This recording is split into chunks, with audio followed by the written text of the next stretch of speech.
내가 주의 권능과 영광을 보기 위하여 이와 같이 성소에서 주를 바라보았나이다. 주의 인자하심이 생명보다 나음으로 내 입술이 주를 찬양할 것이라. 이러므로 나의 평생에 주를 송축하며 주의 이름으로 말미암아 나의 손을 들리이다. 하나님이 그리워 주님의 사랑에 목말라 주님 존전 앞에 하나님의 거룩한 성도들이 모였습니다. 신령한 하늘의 만나와 영원한 목마르지 아니하는 생수로 이 시간 저희들을 채워 주시옵소서. 예수님의 이름으로 기도하옵나이다. 아멘. 찬송 8장 1절과 2절입니다.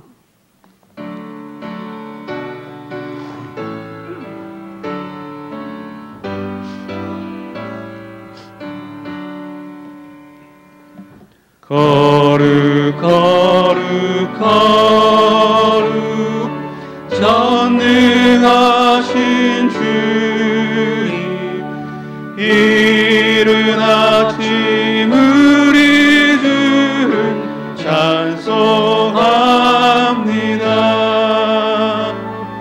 거룩 거룩 거룩 자비하신 주님,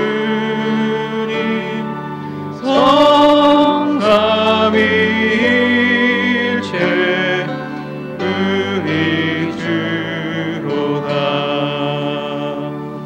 거룩 거룩 거룩 주의 보좌 앞에 모든 성도 멸류관을 벗어드리네. 천군 천사 모두 주께 굴복하니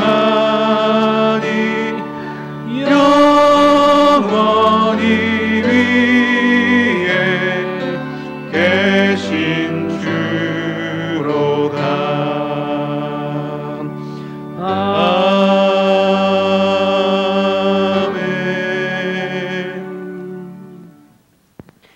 성시교동문 37번 시편 91편을 함께 교독하겠습니다. 교동문 37번입니다. 지존자의 은밀한 곳에 거주하며 나는 여호와를 향하여 말하기를 그는 나의 피난처요 나의 요새요 내가 의뢰하는 하나님이라 하리니.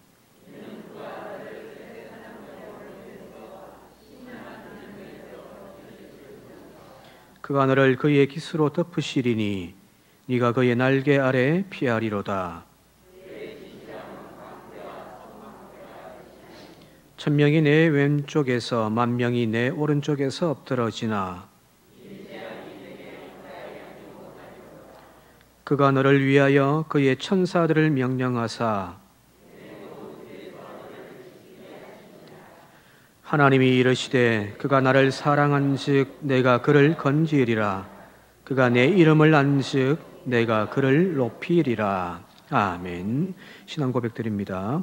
전능하사 천지를 만드신 하나님 아버지를 내가 믿사오며 그 외아들 우리 주 예수 그리스도를 믿사오니 이는 성령으로 잉태하사 동정녀 마리아에게 나시고 본디오 빌라도에게 고난을 받으사 십자가에 못 박혀 죽으시고 장사한 지 사흘 만에 죽은 자 가운데서 다시 살아나시며 하늘에 오르사 전능하신 하나님 우편에 앉아 계시다가 저리로서 산 자와 죽은 자를 심판하러 오시리라.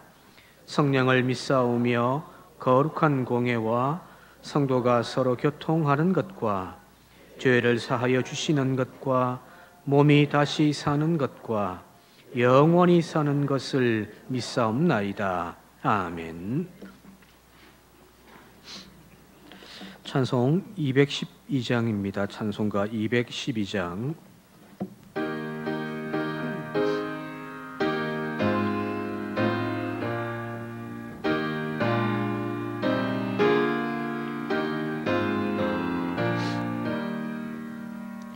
겸손히 주를 섬길 때 괴로움이 많으나 구주여 내게 힘주사 잘 감당하게 하소서. 인자한 말을 가지고 사람을 감화시키며 갈 길을 잃은 무리를 잘 인도하게 하소서.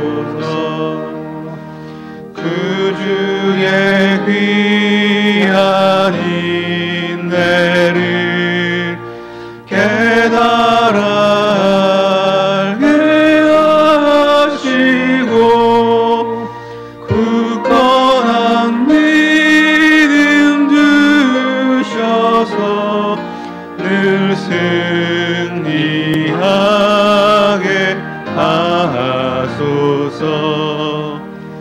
장래의 영광 비추사 소망이 되게 하시며 구주와 함께 살면서 참 평강 얻게 하소서.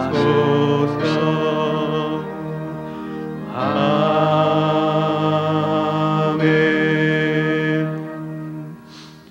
이 예배를 위하여 김희배 장로님 기도 인도하시겠습니다.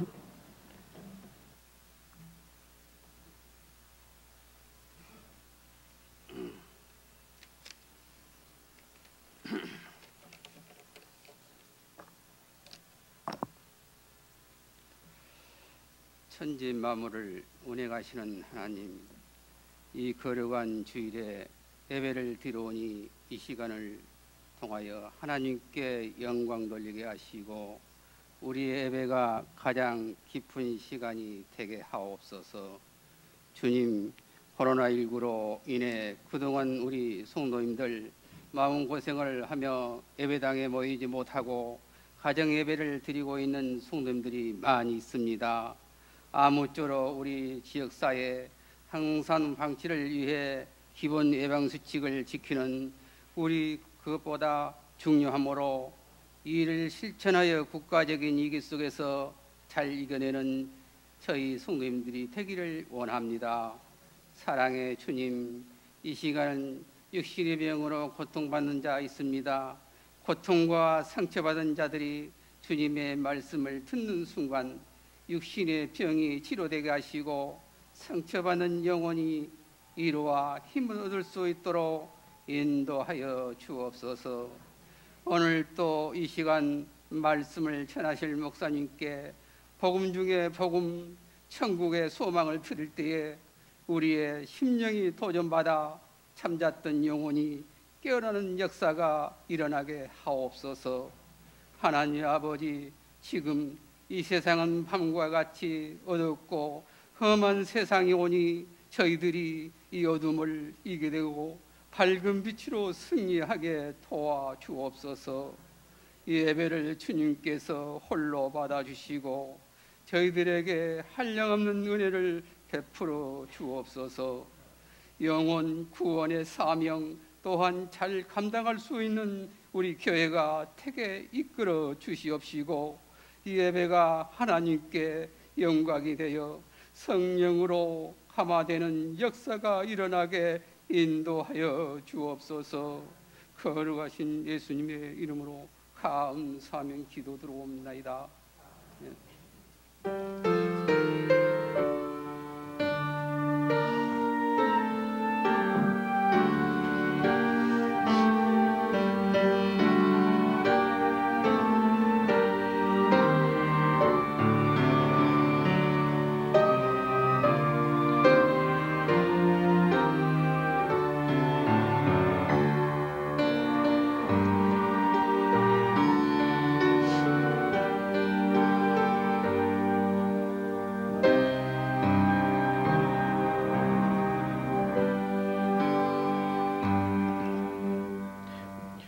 오늘 성경 말씀은 신약 성경 에베소서 5장 22절에서 28절까지 말씀입니다. 신약 성경 316쪽입니다. 아내들이여 자기 남편에게 복종하기를 주께 하듯 하라. 이는 남편이 아내의 머리됨이 그리스도께서 교회의 머리됨과 같음이니 그가 바로 몸의 구주시니라. 그러므로 교회가 그리스도에게 하듯 아내들도 범사에 자기 남편에게 복종할지니라. 남편들아 아내 사랑하기를 그리스도께서 교회를 사랑하시고 그 교회를 위하여 자신을 주심같이 하라. 이는 곧 물로 씻어 말씀으로 깨끗하게 하사 거룩하게 하시고 자기 앞에 영광스러운 교회로 세우사 티나 주름 잡힌 것이나 이런 것들이 없이 거룩하고 흠이 없게 하려 하심이라. 이와 같이 남편들도 자기 아내 사랑하기를 자기 자신과 같이 할지니 자기 아내를 사랑하는 자는 자기를 사랑하는 것이라. 아멘. 이 시간 우리 간현악단 특주로 하나님께 영광을 올려드리겠습니다.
아멘. 박수 한번 주세요. 우리 관현악단 하시는 분들이 다 학생들이기도 합니다만은 사실은 저 멀리서 옵니다. 순천에서 오고요. 광주에서 와요. 학교 다닐 때는 여기 가까이 있다가 오기도 합니다만은 방학 되면은 순천에서 아침 일찍 어머니가 직접 차를 태워가지고 데려오기도 하고 그러거든요. 그런 수고와 헌신에 이런 감사함이 우리가 들었으면 좋겠습니다. 우리가 기쁘게 감사하게 받을 때 하나님이 또 받지 않겠습니까? 그죠? 우리 다시 한번 더 수고하시는 우리 관현악단에게 수고의 박수 부탁드리겠습니다. 어느 목사님이 자신이 주례한 결혼식 때 주례했던 젊은 부부의 집을 신방하게 되어졌습니다. 문제는 이 결혼식 때와 다르게 이 두 부부 사이가 날이 갈수록 나빠진다라는 이야기를 듣게 되어졌어요. 그러니까 이제 주례했던 목사님 책임이 클 거 아니에요, 그죠? 그래서 그 집에 신방하여서 두 부부를 앉혀놓고 이제 예배를 드리면서 말씀을 전해주고 기도를 해주었습니다. 이때 읽었던 성경 본문 말씀이 바로 에베소서 5장 21절 이하에 있는 이 남편과 아내에 대한 말씀을 읽어주고 또 당부의 말을 좀 하고 또 뜨겁게 막 기도하고 신방을 끝내고 이제 목사님이 가셨습니다. 밖에까지 두 부부가 나와서 이제 마중을 하고 들어와서 됐던 남편이 하는 말이 성경책을 뚝 들고 오더니 자 봐 여기 23절에 남편은 아내의 머리라고 하지 않았냐. 그리고 남편에게 하기를 죽게 하듯 하라고 성경에도 써있지 않냐. 남편이 하늘인데 당신은 도대체 말이야 남편 알기를 개떡같이 알고 막 이렇게 이야기를 해요. 그러니 아내가 듣겠어요. 여보 잘못했어요 하면 좋은데 이 아내도 결코 지질 않죠. 말 잘했네 인간아. 네 눈깔로 25절 봐봐. 25절에 보면 아내 사랑하기를 그리스도께서 교회를 사랑하셔서 교회를 위하여 자기를 내어주심 같이 하셨다. 저는 세 번역을 읽습니다. 이해 좀 하시기 바랍니다. 예, 아내 사랑하기를 그리스도께서 교회를 사랑하신 것 같이 자신을 내어줌과 같이 이렇게 사랑하라고 하는데 인간아 너는 응? 그런 사랑을 나에게 했는데 좋았어 하면서 막 그 싸움이 일어나 버렸습니다. 문제는 거죠. 이렇게 논리로 싸울 때 한쪽의 논리가 부족하면 지잖아요. 그죠? 저희 집도 이렇게 막 싸울 때 있단 말이에요. 근데 큰 소리만 친다고 되는 건 아니잖아요. 그죠? 논리적으로 쫙 하다 보면은 내 논리가 딸리면은 내가 지는 거예요. 근데 지금 이 두 부부는 하나님의 말씀 가지고 서로 싸우고 있으니, 그죠? 아내가 하는 이야기도 성경 이야기고 남편이 하는 말도 성경 이야기란 말이에요. 그죠? 이 두 칼이 하나가 월등하면 괜찮은데 이 똑같은 등급의 칼끼리 부딪히니까 이게 끝나지가 않죠. 괜히 목사님께서 두 부부를 화해시키기 위하여 신방 왔다가 오히려 사태를 악화시켜버린 꼴이 되어버렸잖아요. 그죠? 두 사람 다 말이 맞죠? 틀린 말은 아니잖아요? 아내가 25절 읽어봐 라고 했던 남편이 아내 사랑하기를 그리스도께서 교회를 사랑한 것 같이 해야 된다 이 말을 주장하는 것 이건 하나님의 말씀이기 때문에 틀린 말이 아니잖아요. 남편이 아내를 향하여서 남편은 아내의 머리가 되어지고 또 교회 머리 된 것 같이 높아져야 한다. 또 남편에게 아내는 복종해야 된다. 이 말도 하나님의 말씀이란 말이에요. 틀린 말이 아니죠. 그죠?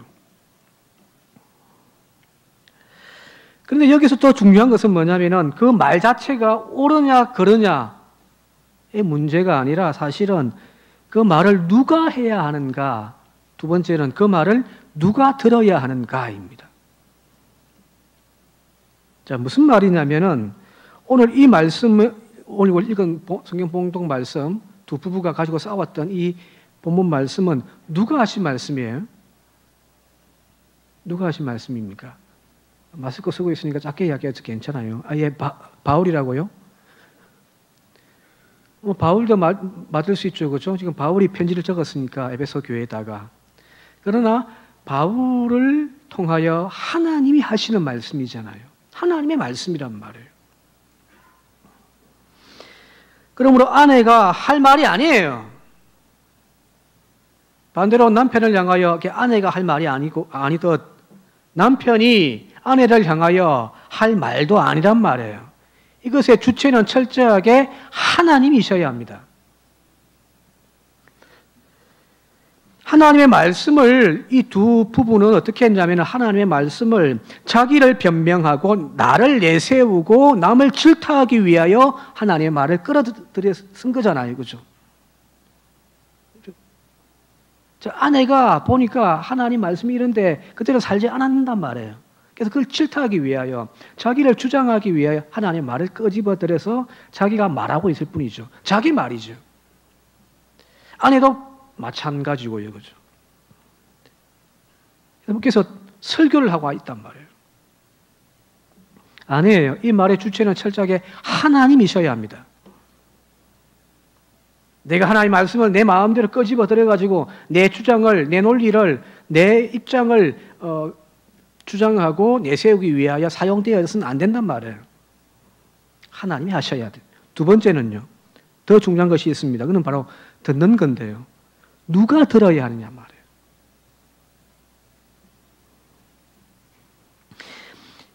이 말씀을 들으시면서 우리는 어떻게 생각하냐면은 비슷할 거예요. 이건 내 남편이 들어야 되는데. 오늘 이 설교는 우리 남편이 들어야 되는데. 맞아. 저 말은 꼭 우리 마누라한테 하는 소리야. 이 말씀은 김 집사가 들어야 되는데, 에이, 오늘 하필 또 안 나왔네. 그러니까 항상 안 변하지. 무슨 말일까요? 그걸 듣는데 하나님의 말씀을 지금 내가 듣고 있는 것이 아니라 다른 사람에게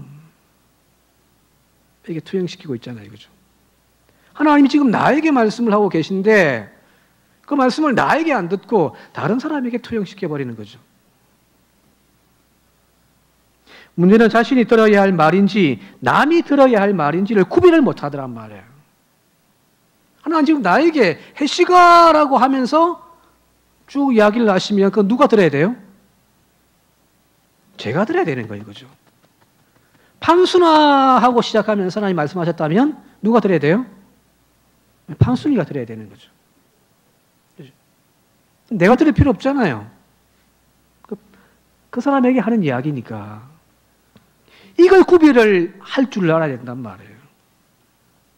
하나님의 말씀은 나를 향하여 말씀하실 때 나에게 주어지는 말씀으로 깨달을 때에 비로소 그것이 은혜가 되어지고 그걸 통하여 나의 믿음이 나의 삶이 변화되는 거예요. 우리는 내가 들을 생각을 안 하고 다른 사람이라고 생각을 하고 또 다른 사람이 들어야 할 걸 또 쓸데없이 간섭하고 들어간단 말이거든요. 오늘 읽은 성경 본문 말씀 에베소서 5장 21절부터 쭉 6장 앞부분까지 쭉 보게 되어지면은 다른 성경의 표현과 조금 다른 패턴의 문체가 나와 있어요. 이게 뭐냐면 구체적인 호칭이 나와 있다는 거예요. 구체적인 호칭이에요. 지금부터 읽는 거는 제가 세 번역으로 읽어드릴게요. 22절에 아내 된 여러분 이렇게 됐어요. 우리 성경으로는 아내들이여 라고 되어 있는데 세 번역으로는 아내 된 여러분 이렇게 됐단 말이에요. 그리고 25절에는 남편 된 여러분, 남편들이여. 6장 1절에는 자녀 된 여러분, 자녀들아. 6장 4절에는 아버지 된 여러분들, 아비들아. 그리고 6장 5절에는 종들아, 종된 여러분들. 6장 9절에는 주인 된 여러분들. 이렇게 됐단 말이에요. 자, 무슨 말이냐면 구체적으로 호칭을 붙이는 이유. 아내들이여, 남편들이여, 자녀들아, 아비들아, 종들아, 주인들아. 이렇게 붙이는 이유는 그것을 들어야 할 대상자들이 정해져 있다는 거예요. 자, 지금부터 내가 이야기를 하는데 이 이야기는 누구에게 하는 이야기? 아내에게 하는 이야기야. 아내들이야, 아내들아, 들으시오. 아내들은 들으면 되는 거예요. 쓸데없이 남편들이 거기에 듣고 앉아있을 필요 없단 말이에요. 남편들아 할 때는요, 남편들이 예 하고 들어야 되는 거예요. 거기에 또 뭐 아내가 간섭하고 막 그러면 또 산통 다 깨지는 거죠. 자녀들아 할 때는 자녀들이 들어야 되는 거예요. 아비들아 하면은 부모들이 들어야 되는 이야기고요. 종들아 하면 종이 들어야 된단 말이에요. 그죠? 이해되신가요? 여기가? 자, 그렇다면은 앞서 이야기했던 두 부부, 젊은 부부가 서로 막 싸우면서 그죠? 하나님 말씀 가지고 싸웠잖아요. 그죠? 그죠? 은혜 받아야 할 그 자리가, 변화받아야 할 그 자리가 오히려 싸움판이 되어졌단 말이에요. 뭐 때문에? 하나님 말씀 때문에. 자, 뭐가 문제인가요? 뭐가 문제인가요? 이걸 아셔야죠. 자신이 들을 것만 들으면 되는데 남편은 남편이 들어야 할 9절, 25절 이하의 그 말씀만 듣고 깨닫고 변화받으면 되는데 남의 끝까지 참견해가지고 말씀이 생기더란 이야기예요. 남편이 들을 것을 아내가 듣고 아내가 들어야 할 것을 남편이 들어 문제가 생긴 것이고 하나님이 말씀하셔야 되는데 하나님이 말씀하셔야 되는데 그걸 가로채가지고 자신의 주장을 펴기 위하여 남편이 아내에게 아내가 남편에게 사용해버리는 것이 문제인 거죠. 그러니까 하나님 말씀 앞에서도 오히려 깨닫고 은혜 받고 회개하는 것이 아니라 오히려 그래갖고 막 대꾸하고 싸우고 그죠. 이상한 일이 벌어진단 말이거든요. 오늘 우리가 그렇게 신앙생활을 하고 있지 않습니까?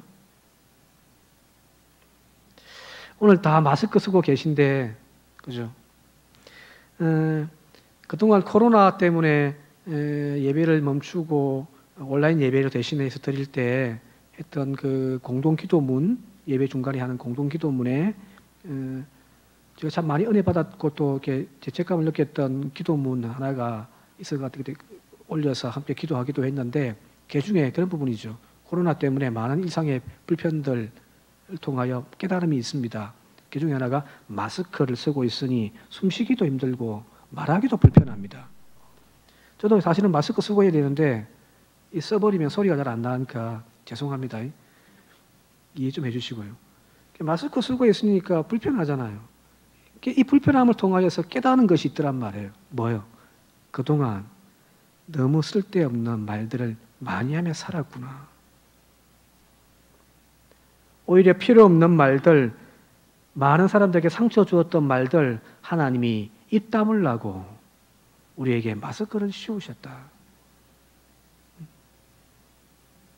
하나님이 말씀하셔야 될 이야기를 끄집어들여가지고 나를 내세우고 주장하기 위하여 내가 말해버리는 그런 구절들이 얼마나 많았습니까?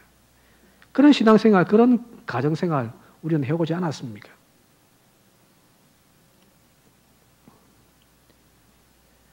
요한복음 21장 15절 이하에 보게 되어지면 예수님께서 부활하신 이후에 디베리아 바닷가니까 갈릴리 호수로 찾아가셔서 제자들을 만나시죠. 그죠? 물고기 이야기도 나오고 베드로에게 또 뭐 내가 나를 사랑하느냐 3번 물으시기도 하고요. 그 3번 묻고 난 다음에 예수님께서 제자 베드로에게 이렇게 말씀하십니다. 내가 진실로 진실로 네게 이르노니 네가 젊어서는 스스로 띠띠고 원하는 곳으로 다녔거니와 늙어서는 내 팔을 벌리리니 남이 네게 띠띠우고 원하지 아니한 곳으로 데려가리라. 즉 이 말씀을 통하여 베드로가 앞으로 어떻게 죽을 것인지 순교에 대한 구체적인 이야기를 미리 베드로에게 가르쳐주고 계시는 거죠. 준비라는 거잖아요, 그죠? 자, 이 이야기가 끝나고 난 다음에 갑자기 베드로가 궁금해졌어요.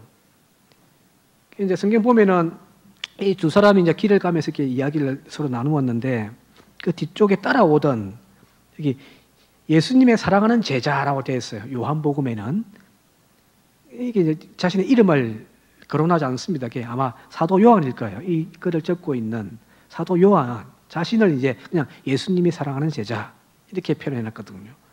그가 뒤에 따라오고 있으니까 베드로가 주님께 뭐라고 묻냐면 이렇게 묻습니다.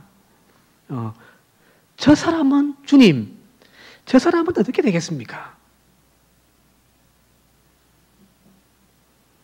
이제 자신은 이제 십자가에 거꾸로 매달려 이제 순교당할 거라고 하는 가르침을 이제 미리 베드로에게 주었고요. 너 그거 준비해라. 주님 말씀이겠죠, 그죠? 그런데 그게 대하여 정말 자신의 믿음이 흔들리지 않도록 붙잡고 말씀 붙잡고 아멘 하며 그저 실천하며 살면 될 건데 괜히 저 뒤에 오고 있는 한 제자를 향하여 주님 저 사람은 어떻게 됩니까? 라고 물어본 거예요. 그렇게 하자 요한복음 21장 22절에 주님께서 이렇게 말씀하십니다. 앞부분 좀 빼고요. 뒷부분만. 그것이 너와 무슨 상관이냐? 너는 나를 따르라. 이거예요. 그가 주님이 다시 오실 때까지 살아있든지 말든지 그게 너와 무슨 상관이냐? 너는 너의 길만 가라. 이렇게 말씀하고 계시거든. 아주 간단하고 명료한 답변이죠.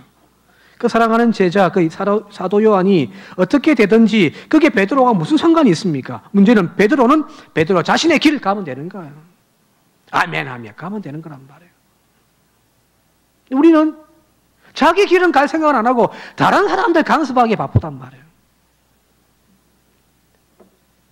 여보, 신앙생활 그렇게 하면 안 된다고 하고 자식들에게도 막 김집사 신앙생활 그렇게 하면 안 돼. 교회생활 그렇게 하면 안 돼. 자기만 잘하면 되지. 남의 자식이 몇 등 하는지 그게 무슨 상관이에요. 내 자식도 아닌데 내 자식이 내 자녀들이 최선을 다해 열심히 공부하고 있느냐 이게 중요한 거 아닌가요? 그죠? 나는 그걸 위해 또 얼마나 또 뒷바라지하고 있는 부모인가 이게 중요한 거지. 남의 인생 상관할 필요 없이 내 인생 살아가면 되는 거잖아요. 그래서 내가 들어야 할 것만 듣고 따르면 되는 겁니다.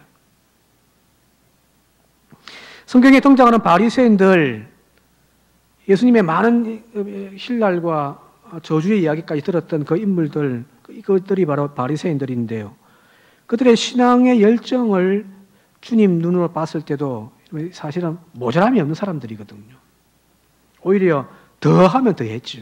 신앙의 열정을 놓고 본다면 넘치도록 했단 말이에요. 그러나 그들이 하나님의 말씀을 가지고 자기 자신을 향하여 비추는 것을 넘어서서 뭐냐면 그것을 가지고 타인을 정죄하는 일에 사용했다라는 거예요.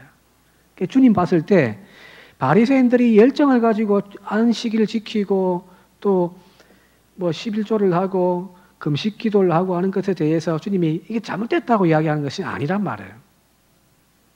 그런데 그들에게 무엇이 문제냐? 그것 가지고 타인을 향하여 정죄하고 죄인들을 만들어내는 그 때문에 주님께서 너희를 틀렸다라고 말씀하시는 거거든요. 자신이 듣고 깨달은 하나님의 말씀을 가지고 나 자신의 영적 상태를 살펴서 하나님의 바로 서서 다른 사람들에게 선한 영향력을 끼치면 그로 족한 거예요. 그런데 그것 가지고 하나님 말씀 가지고 이 잣대대로 너 왜 이렇게 안 사냐? 너는 죄인이다라고 정죄하는 그것이 문제더란 거거든요. 오늘 우리의 가정은 어떻습니까? 오늘 우리 교회는 어때요? 여러분 가정 행복하십니까? 행복하기를 원하세요? 그러면은 다른 거 필요 없어요.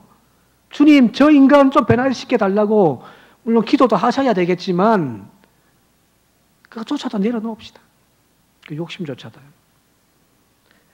주님께서 부르시는 그 호칭 앞에 아내여 하면 아내들은 아멘 하며 실천하며 살아가면 되는 거예요. 남편들아 하면 남편들이 귀 쫑긋 세우고 예 하며 아멘 하며 그 말씀 순종하며 살아갈 때에 우리 가정이 우리 교회가 변하지 않겠습니까? 간섭하지 마세요. 하나님의 말씀 앞에 서 있는,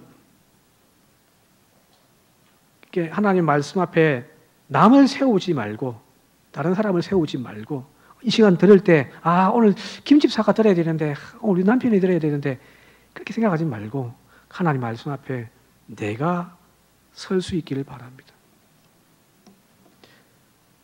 자, 그렇다면 이제 지금까지의 이야기는 그 호칭에 대한 하나님의 말씀이 직접 나에게 이제 관여해야 된다라고 하는 나와 하나님과의 관계의 문제잖아요, 그죠? 그러면 타인과의 관계는 어떻게 해야 될 건가? 또 집에 돌아가면 또 남편을 만나야 되고, 또 아내를 만나야 되고, 또 골치 아픈 자식들 만나야 되니까요, 그죠?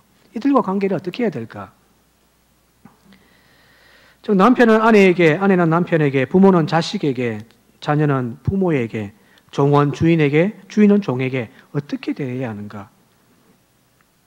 이 상대방을 대하는 자세에 대해서도 오늘 성경 본문의 말씀에는 자세하게 나와 있습니다. 각 부분, 그죠? 근데 여기 대전제가 있습니다. 오늘 읽지 않았는데요. 21절 한번 함께 읽어보도록 할게요. 시작. 그리스도를 경외함으로 피차 복종하라. 그리스도를 경외함으로 서로 복종해라는 거예요. 세번역으로는 제가 읽어드리면 여러분은 그리스도를 두려워하는 마음으로 서로 순종하십시오. 이거예요. 얼마 전에 어떤 분이 저에게 대뜸 묻기를, 목사님, 여필종부가 무슨 뜻인지 아세요? 라고 물어요. 여필종부. 무슨 뜻이죠? 아내는 반드시 남편을 따라야 한다. 그죠? 그게 여필종부잖아요.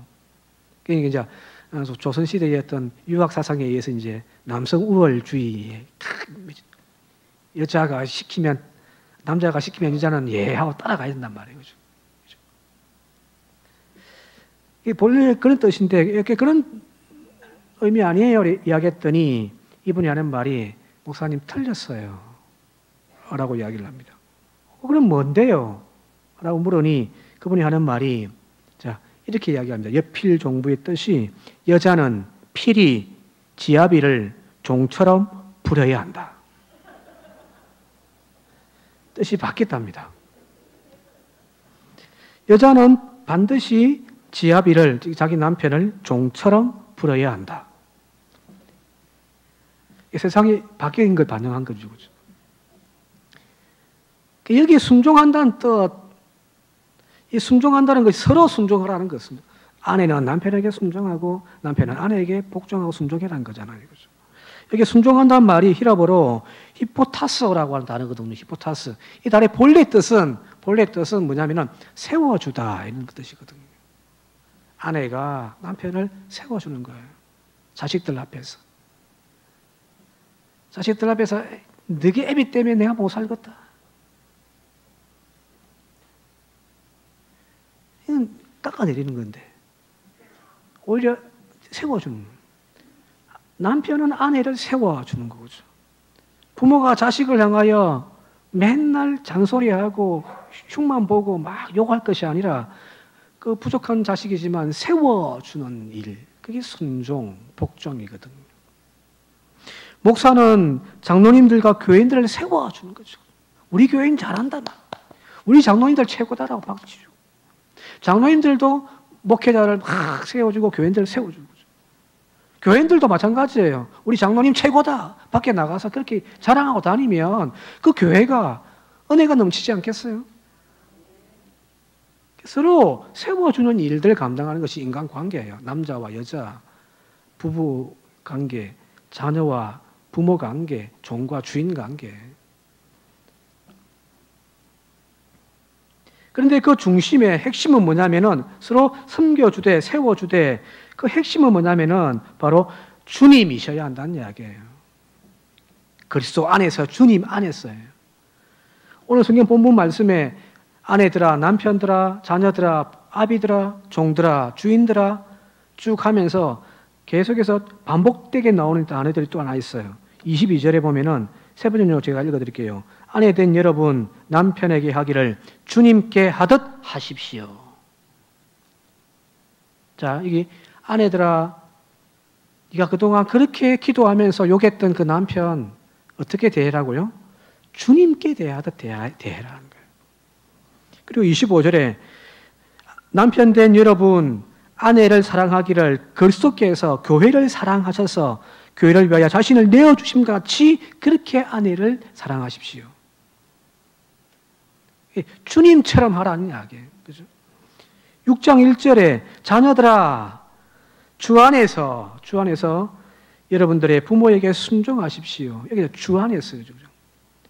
5절에 종으로 있는 여러분 두려움과 떨림과 성실한 마음으로 육신의 주인에게 순종하십시오. 그리스도께 하듯이 해야 합니다. 여기도 주님에게 하듯이. 마지막 9절에 주인된 여러분 종들에게 이와 같이 대하고 위협을 그만두십시오. 그들의 주인이시요 여러분들의 주인이신 분께서 하나님께서 하늘에 계신 것과 주님께서는 사람을 차별하여 대하지 않는다는 사실을 여러분들이 아시기 바랍니다. 주님이 사람을 차별하지 않듯이 여러분들도 주인으로서 그 종들을 차별하지 말라는 이야기예요. 인격을 존중이라. 여기 모든 이야기가 하나로 이렇게 묶여지는데 바로 주님처럼 주님 안에서 대하라는 거잖아요. 이거는 절대적인 거죠, 그죠? 자격이 있고 없고 떠나서 그렇게 대하라는 거예요. 저와 여러분들이 하나님의 사랑받을 자격이 있어서 여기 앉아 계신가요? 우리가 하나님을 기쁘게 하고 막 많은 것 갖다 바쳐가지고 아이고 한 목사 최고 하기 때문에 내가 여기 서서 지금 설교하고 있는 건가요? 따지고 보면 사랑받을 자격이 없잖아요. 그럼에도 불구하고 하나님 우리를 사랑하신단 말이에요. 또 우리를 사랑하시기에 십자가에 죽기까지 사랑하셨단 말이거든요. 그게 주님이 우리를 대하시는 모습이죠. 사랑이란 말이에요. 마찬가지예요. 우리가 남편을 대하고 아내를 대하고 자식을 대하고 또 다른 종을 대하고 주인을 대할 때에 주님처럼 해야 된단 말이에요. 그가 자격이 있기 때문에 내가 그를 그렇게 대하는 것이 아니란 말이에요. 언제나입니다. 왜 그럴까요? 내가 참고 잘하면 내 남편과 내 아내가 변화되어지고 언젠가는 잘할 줄 믿고 하는 건가요? 형편없는 내 부모예요. 아버지라고 부르기도 싫은 그런 부모예요.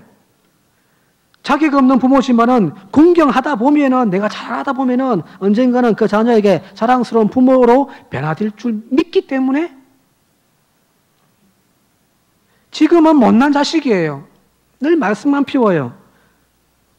부모의 말도 듣지 않아요. 그러나 주님의 훈계를 붙잡고 참고 기다리면서 잘 품고 있으면 좋은 자식이 될 줄 믿기 때문에 그렇게 하라는 거예요. 우리는 그렇게 하고 있죠. 그죠? 아니에요. 여기 주님처럼 하라는 그 표현은 무슨 표현이냐면은 그가 변하지 않아도요. 내 남편이 변하지 않아도요. 이 아내가 그 잔소리가 변하지 않아도 그렇게 하라는 이야기예요. 주님처럼이라는 표현은요. 여러분 변했습니까? 그래서 주님이 우리를 변할 걸 기대하면서 사랑을 퍼붓고 계신 건가요? 아니잖아요. 그럼에도 불구하고 주님 우리를 사랑하고 계시잖아요. 이거죠. 똑같단 말이에요. 주님처럼 사랑하라, 주님처럼 세워주라는 이 표현은 그런 의미란 말이에요. 내 남편이 변하지 않아도, 내 자식이 변하지 않아도, 내 아버지, 내 어머니가 변하지 않아도, 저 목사가 변하지 않아도, 저 집사님이 변하지 않아도 포기하지 아니하고 섬기는 거예요.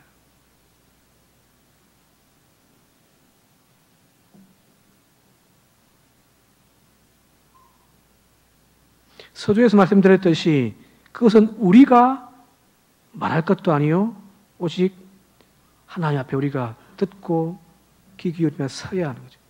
이 이야기도 마찬가지예요. 그 핵심은 바로 당사자인 나예요. 자꾸 우리는 밖에를 보고 있는 거죠. 내가 변해야 되는 거예요. 남편을 변화시키려고 하지 말고 교인들을 변화시키려고 하지 말고요. 내가 변하면 되는 거예요. 나의 변화된 모습 때문에 그가 변하지 않는다 할지라도 내가 주님처럼 살면 되는 거란 말이에요. 내 성품이, 내 말이, 내 눈빛이 주님처럼 되어지는 것. 그것이 지금 주님께서 우리에게 요구하고 계시는 거죠. 다시 정리해서 말씀드리면 결국에는 상대가 변하지 않는다 할지라도 내가 변하는 데 초점이 있는 거예요. 내가 그리스도의 성결한 모습으로 변하는 것. 그게 중요한 거죠. 그죠? 상대가 그리고 내 주변을, 내 자식을, 내 아내를, 내 교인들을, 우리 교회 장로님들을 바라보지 마시기 바랍니다. 그렇게 헌신하고 섬겨주고 참고 인내하며 사랑해 보았지만 변하지 않는 것이 상대방 아니던가요? 그것 때문에 우리의 믿음은 또 허물어져 버렸잖아요. 그죠? 설교도 꺼내받고 교회 집에 가가지고 저 왼수 같은 인간 이제 사랑하자 하고 잘해줬는데 이틀 3일 안 변한단 말이에요. 변하면 땡큐 그죠? 안 변한단 말이에요. 그때부터 이제 집에 던져버리는 거죠. 뭘요? 하나님의 말씀을요. 내 그럴 줄 알았다.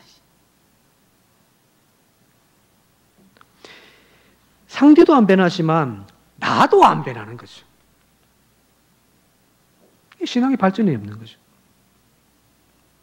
주님이 하셨던 것처럼이라는 이 표현을 이름을 좀 새겼으면 좋겠습니다. 변하지 않더라도 사랑하고 섬기고 세워주는 일. 그게 그리스도인들이 해야 할 일들입니다. 교인들 설교 암만 한다고 교인들 변합니까? 안 변합니다. 에이씨, 이 교인들 내 양이 아니야 하고 교회 옮겨버린. 안 변해도 내가 해야 할 일들 주님 앞에 다시 묵상하면서 갈 때에 어떻게 되냐면은 내가 변해요. 내가 변한단 말이에요. 그렇죠? 이제 말씀 좀 정리하며 어찌도록 할게요. 한 주간 다른 사람들의 믿음, 다른 사람들의 비난하는 일에 분주하며 살기보다는 저 사람 저렇게 해야 되는데, 이렇게 해야 되는데, 내 남편은 이렇게 변화되어야 되는데 하고 막 붙잡고 몸부림치기보다는 내가 그리스도 앞에 바로 서 있는지를 살펴보는 저와 여러분들이 되어줄 수 있길 바랍니다. 나에게 들려주시는 말씀이 있다면 그 말씀 붙잡고 주님처럼 씨름하며 삽시다. 그럴 때 어떤 일이 발생하냐면은 눈에는 뭐밖에 안 보여요. 그죠? 내가 그리스도로 변화되어져 가고 그리스도의 성품으로 변화되어져 가면 어떻게 되냐면 내 주변이 그때부터는 천국으로 만들어지는 거죠. 상대를 변화시키려고 하지 말고요. 나를 변화시키는 저와 여러분들이 되어줄 수 있기를 주님의 이름으로 축원드립니다. 함께 기도드리겠습니다. 고마우신 아버지 하나님, 우리의 행복의 조건, 우리는 항상 어리석게도 내 주변과 타인을 향하여 묻고 따졌습니다. 그래서 그 주변을, 상황을, 나와 관계 맺은 사람들을 변화시켜서 더 행복한 인생을 만들려고 살아왔던 저희들이었습니다.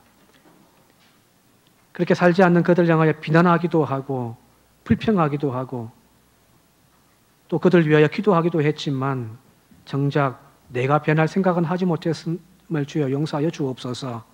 진정한 변화는 상대방이 아닌 내가 변화해야 된다는 사실을 깨닫게 하시고 내가 그리스도처럼 섬기며 세우며 사랑하며 살아가는 우리 모두가 되게 하옵소서. 예수님의 이름으로 기도하옵나이다. 아멘. 다 함께 준비하신 예물 하나님 앞에 드리며 봉헌 드리겠습니다. 찬송가 285장입니다.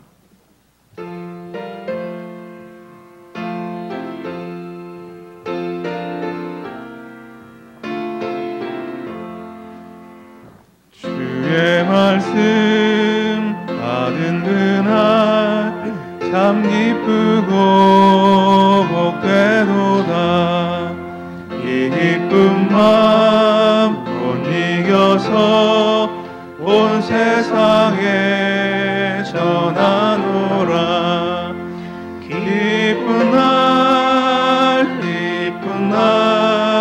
주 나의 죄 다 씻은 날 늘 깨어서 기도하고 늘 기쁘게 살아가리. 기쁜 날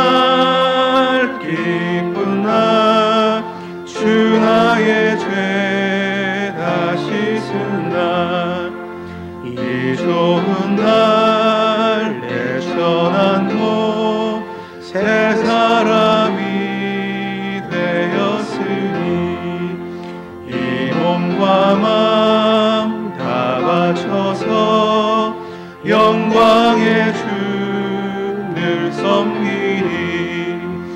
기쁜 날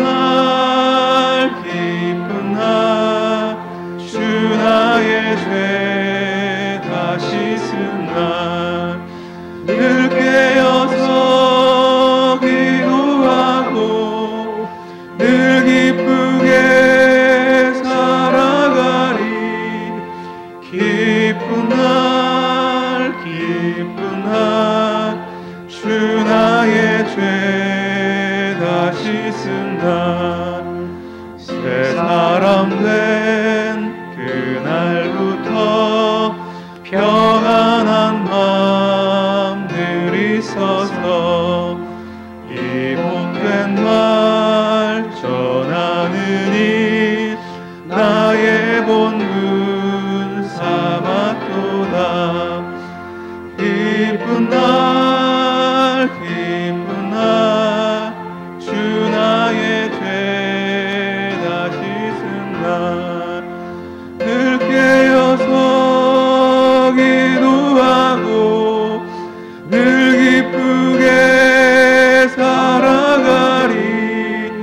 기쁜 날 주 나의 죄 다 씻은 날.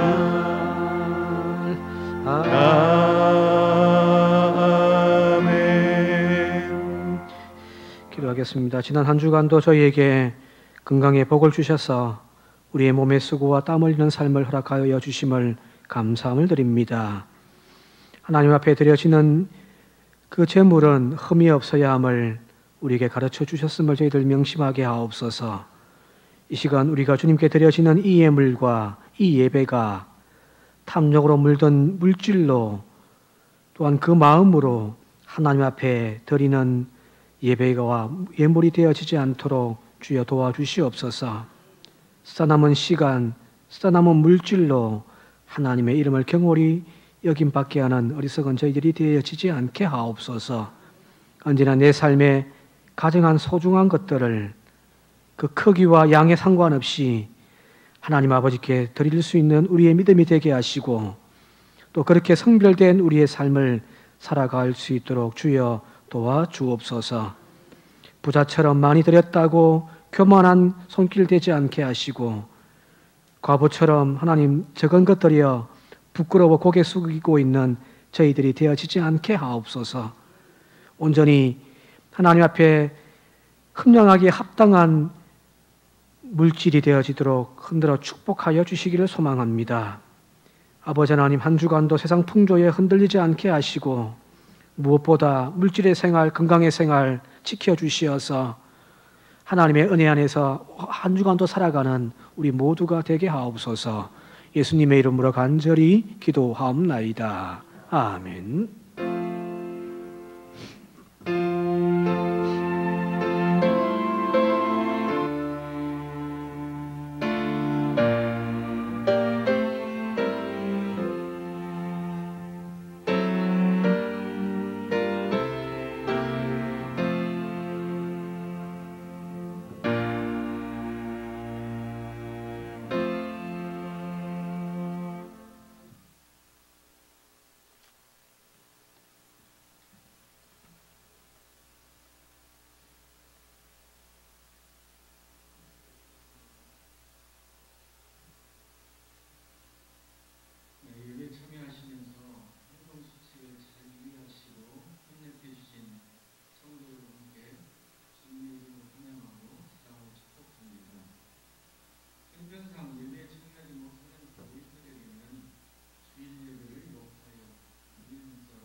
예, 다 함께 일어나셔서 결단 찬송 222장 1절과 2절 함께 드리겠습니다.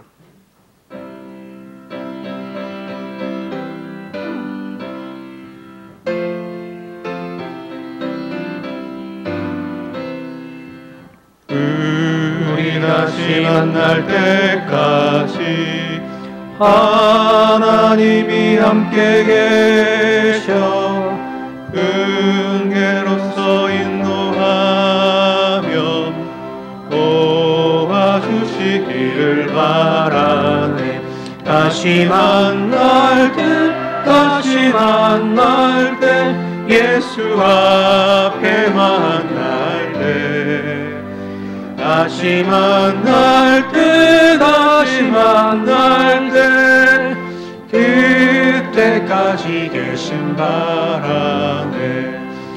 우리 다시 만날 때까지 하나님이 함께 계셔 간 데마다 보호하며 양식 주시기를 바라네. 다시 만날 때 예수 앞에 만날 때 다시 만날 때 그때까지 계신 바라네. 이제는 우리 구주 예수 그리스도의 그 한량 없으신 은혜와 아버지 하나님의 그 크신 사랑하심과 성령님의 감화감동 교통하시며 역사하시는 은혜가 주의 존전 앞에 나와 예배하는 믿음의 권석과 각자의 삶의 터전에서 가정에서 온라인으로 예배드리는 모든 믿음의 식구들 머리 위에 그들의 가정과 이 일터와 이 지역과 이 민족 위에 지금부터 영원토록 함께 계시옵기를 간절히 축원하옵나이다. 아멘.